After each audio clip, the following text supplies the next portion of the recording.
I, like any high-class functioning member of society, like to spend the majority of my time complaining about video games on the internet, or dubbing over Japanese cartoons with my own voice. However, sometimes I just want to get away from that lifestyle. Sometimes I just want to escape and live life as a witch attending a magical school where I could learn red magic and date rather poorly drawn-looking boys. Fortunately enough for me, there seems to be a game made just for that, and it's called Magical Diary.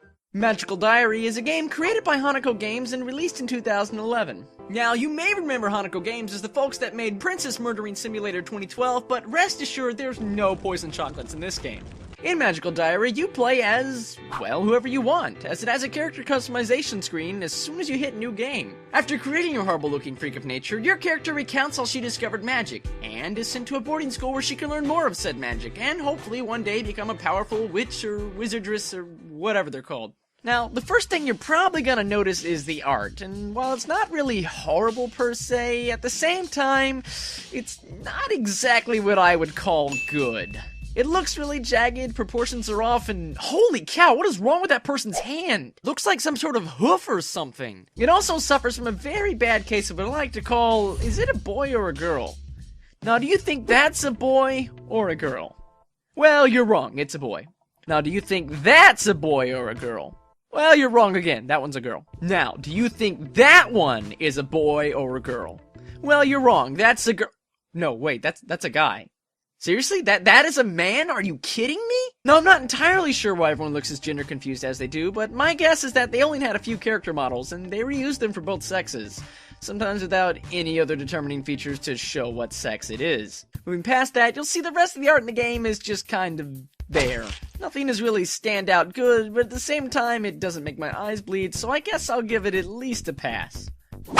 The gameplay is very similar to that of Long Live the Queen, but a lot more open-ended. Every week you'll have a line of classes to choose from, stuff like learning red magic or black magic or going to the gym. Unlike Long Live the Queen, you don't just choose 2 of them to study in, you get to choose one to study in for each day, meaning that you have a lot more freedom with how you go about doing each thing that you do. It's not all just study though, you've also got a social life to maintain, and deciding who to talk to and how to spend your weekend will affect what story path you go on. As well as that, you've also got a stress and weirdness meter, and if either one of these things fill up, you can expect some negative consequences. And here, though I hate to say it, is where the game gets boring. Again, like in Long Live the Queen, after each day, and sometimes during it, an event will happen, but these events aren't interesting at all, or at least not to me. It's stuff like someone finding a love letter, or going to a secret party, or a fight between 2 schoolmates. I mean, sure, it's drama, but it's not very engaging drama. It's just boring schoolchildren drama. But it might not entirely be fair for me to write this part of the game off, as it is a game meant for 13-year-old girls, and I, being the almost 18-year-old boy that I am, just couldn't seem to get invested in what the characters were doing.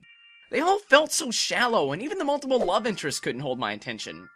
Also, nothing seemed to ever happen. I spent week after week waiting for some big event, but all my weeks at school never seemed to be leading up to anything, except getting closer and closer to making out with this plank of wood that calls itself my love interest. The gameplay also felt shallow. I never seemed to use any of the magic I was learning, and it never felt like anything I was doing ever had a major effect on anything that was going on.